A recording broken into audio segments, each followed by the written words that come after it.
सबसे ज़्यादा प्रॉब्लम आती है कि बाइक झटका दे करके बंद हो जाती है। तो सबसे पहले उसी को समझ लेते हैं। कितना ही धीरे छोड़ लूँ क्लच को, कितना ही धीरे, हमारी जो बाइक है वो बंद होगी आगे नहीं बढ़ेगी। अगर यहाँ पे मैं धीरे धीरे क्लच को भी छोड़ते जाऊँगा, एक्सीलरेशन को भी देते जाऊँगा, लास्ट में क्लच को कंप्लीटली छोड़ देना है, एक्सीलरेशन के ऊपर आपकी बाइक चलती रहेगी।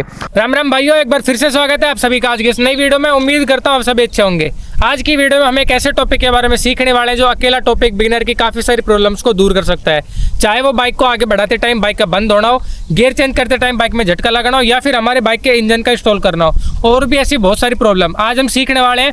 बाइक में क्लच और एक्सीलरेशन के कॉम्बिनेशन को, कब क्लच दबाना है, कब क्लच कंप्लीटली छोड़ना है, हाफ क्लच पे कब रखना है, कब एक्सीलरेशन देना है, कितना देना है, A to Z सारी चीज़ों को प्रैक्टिकल करके डिटेल में कवर करने वाले हैं। तो वीडियो को लास्ट तक जरूर देखना। बाकी चलिए अब अपनी वीडियो को शुरू करते हैं। भाई प्रैक्टिकल शुरू करने से पहले केवल दो बेसिक बातें जान लेते हैं। पहला कि हमारी बाइक में क्लच का क्या काम होता है।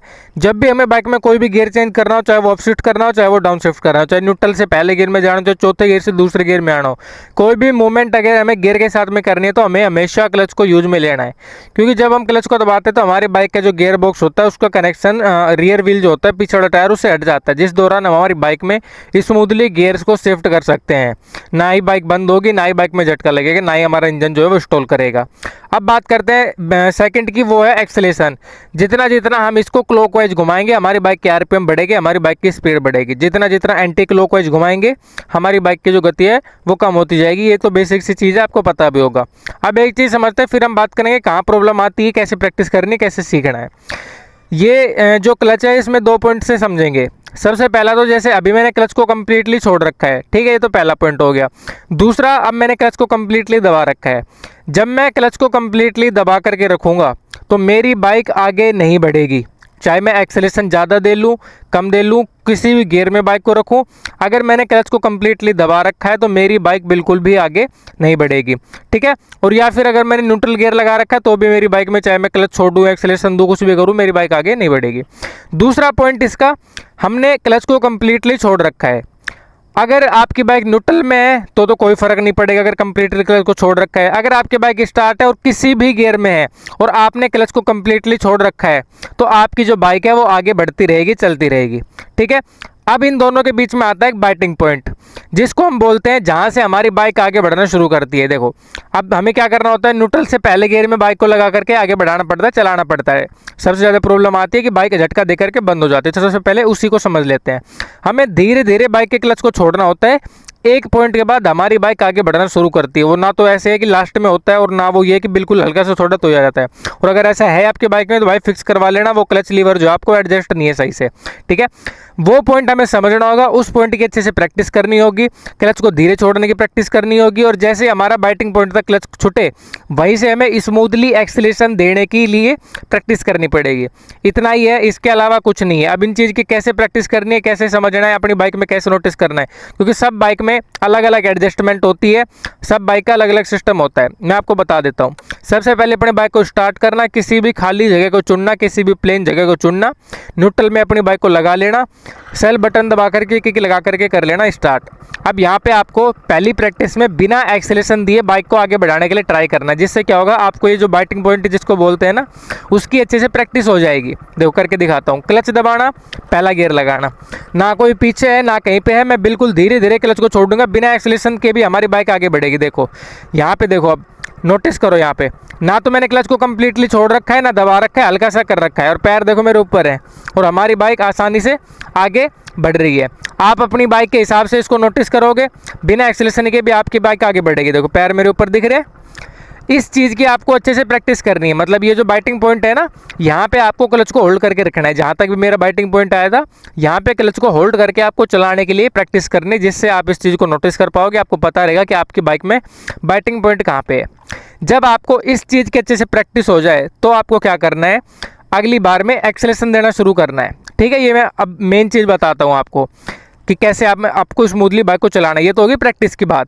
जब आपको इस चीज़ की अच्छे से प्रैक्टिस हो जाए तो फिर से बाइक को स्टार्ट करना, क्लच दबाना, गियर लगा करके क्लच को धीरे धीरे छोड़ना, जहाँ से बाइक हल्की सी भी आगे बढ़ना शुरू करे, आपको पता था जहाँ से बाइक आगे बढ़ी या फिर इंजन की आवाज़ हल्की सी चेंज होनी शुरू हो, वहीं से एक्सेलेरेशन भी देना शुरू करना है। लेकिन ध्यान रखना स्मूथली देना है, ज़्यादा एकदम से एक्सेलेरेशन मत देना। करके मैं एक बार दिखा देता हूँ। देखो धीरे धीरे क्लच को छोड़ा, बाइक हल्की सी भी आगे बढ़ी, एक्सेलेरेशन भी दूंगा और धीरे धीरे क्लच को भी छोड़ते जाऊँगा, एक्सेलेरेशन को भी देते जाऊँगा।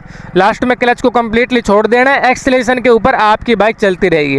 और कितना स्मूथली मैंने यहाँ पे अपनी बाइक को आगे बढ़ा लिया। अब ना मैं आपको एक ऐसा प्रैक्टिकल करके दिखाता हूँ जिसमें बहुत सी बिगिनर की प्रॉब्लम सोल्व होने वाली है कि बाइक मतलब कहीं पे फंस रही हो तो कैसे निकाले, कोई पीछे बैठा हो तो कैसे स्मूथली आगे बढ़ाएं। अभी देखो वहाँ पे हम प्लेन में प्रैक्टिस कर रहे थे, कोई ज़्यादा दिक्कत हमें नहीं आई, हमने बाइक को आसानी से आगे बढ़ा लिया। अब यहाँ पे अगर देखो मैं बिल्कुल धीरे धीरे क्लच को छोड़ूंगा ना तो बाइक बंद हो जाएगी। देखना स्टार्ट किया, क्लच दबाया, पहला गियर लगाया, मैं कितना ही धीरे छोड़ लूँ क्लच को, कितना ही धीरे, हमारी जो बाइक है वो बंद होगी आगे नहीं बढ़ेगी। अगर यहाँ पे मैं स्मूथ एक्सेलेरेशन दूंगा तो भी चांस है कि मेरी बाइक जो है वो बंद हो जाएगी। देखो जैसे अभी हुई। तो यहाँ पे मैं क्या करना है, एक्सेलेरेशन थोड़ा ज़्यादा करना है। इसकी प्रैक्टिस अब मैं प्रैक्टिकल में आपको करके दिखाता हूँ। देखो यहाँ पे दो ऑप्शन है, या तो आप क्लच को हल्का धीरे छोड़ो पहले, फिर जैसे बैटिंग पॉइंट तक आए फिर एक्सेलेरेशन अपनी ज़रूरत के हिसाब से दो। जैसे आपकी बाइक में ज़्यादा लोड है, जो भी चीज़ है अपनी ज़रूरत के हिसाब से आप एक्सेलेरेशन दो। दूसरा, अगर आपसे क्लच जल्दी छूट रही है, प्रैक्टिस करने के बाद भी आपसे क्लच छूट रही है, नहीं मतलब आप कंट्रोल कर पा रहे हो उस चीज़ को, तो आपको क्या करना है, हल्का सा एक्सेलेरेशन पहले से ही दे के रखना है। और भाई देखो एक चीज़ मैं आपको बता देता हूँ, आप जब भी प्रैक्टिस करो ना तो ये अपनी चीज़ों को थोड़ा फिक्स करा लेना। ऐसा नहीं हो कि आपकी क्लच का बैटिंग पॉइंट बहुत पहले आ रहा है फिर बहुत लास्ट में जाके आ रहा है। ऐसा ना हो कहीं आप एक्सेलेरेशन छोड़ो आपकी बाइक वैसे ही बंद हो जाए।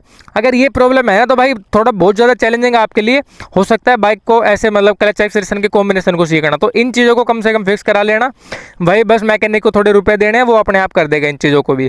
तो अब आपको मैं बताता हूँ कि आपको दो पॉइंट से सीख सकते हो। या तो आप पहले क्लच को धीरे छोड़ो और अपनी ज़रूरत के हिसाब से एक्सेलेरेशन ज़्यादा दो, या फिर आप हल्का सा एक्सेलेरेशन पहले ही दो, फिर क्लच को बैटिंग पॉइंट तक छोड़ो अगर आपसे क्लच सही से नहीं छूटती तो, और फिर वहीं से एक्सेलेरेशन और ज़्यादा दो। अब मैं दोनों चीज़ें करके दिखा देता हूँ।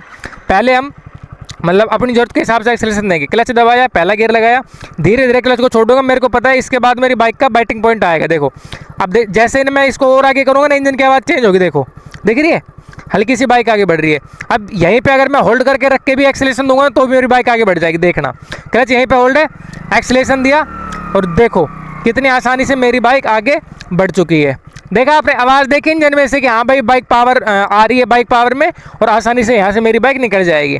फिर से करके दिखाता हूँ। देखो अब मैं क्या करूँगा, हल्का सा एक्सेलेरेशन पहले ही, अगर मेरे से क्लच मतलब नहीं छूटती धीरे धीरे, हल्का सा एक्सेलेरेशन पहले ही, देखो आवाज़ चेंज हुई इंजन की, धीरे धीरे क्लच, और जहाँ से बाइक आगे बढ़ी वहीं से फिर से एक्सेलेरेशन। ठीक है, अब और ज़्यादा मेरी बाइक में ज़रूरत है। देखो एक चीज़ नोटिस करना, अब मैंने पिछली बार तो ज़्यादा दिया था, अब कम दे रहा हूँ तो बाइक बढ़ नहीं पा रही। देखना बाइक हल्का सा एक्सेलेरेशन पहले से ही, धीरे धीरे क्लच। अब अगर मैं वहीं पे होल्ड करके रखूँ क्लच को भी एक्सेलेरेशन को भी, तो हमारा जो व्हील है ना वो नहीं आगे बढ़ रहा, और इससे हमारी क्लच प्लेट भी जल सकती है। देखो तो यहाँ पे क्या है, और ज़्यादा एक्सेलेरेशन, कितनी स्मूथली अभी हमने यहाँ से अपनी बाइक को निकाल लिया। अब एक चीज़ मैं आपको इससे समझा देता हूँ भाई, ये चीज़ ना सारी की सारी केवल और केवल प्रैक्टिस के ऊपर है, इसके अलावा कुछ नहीं है। क्लच और एक्सेलेरेशन का कॉम्बिनेशन समझना है बस, केवल आपको छोटा सा, उसके आपको छोटी सी चीज़ की प्रैक्टिस करनी है।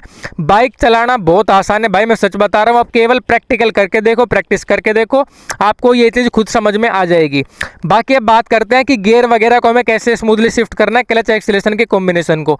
तो वहाँ पर देखो हमें कुछ एक प्रोसेस करना होता है कि सबसे पहले तो हमें अपनी बाइक के एक्सेलेरेशन को कम करना होता है। क्योंकि देखो आप नोटिस करना, जब भी आप क्लच दबा के रखते हो और एक्सेलेरेशन देते हो तो भाई इंजन जो है ना वो तो घूमेगा, आरपीएम जो है वो बढ़ते रहेंगे, रोटेशन होगी, तो आपकी बाइक में अननोइंग वाइब्रेशन आएगी, नुकसान भी आपके इंजन में हो सकता है।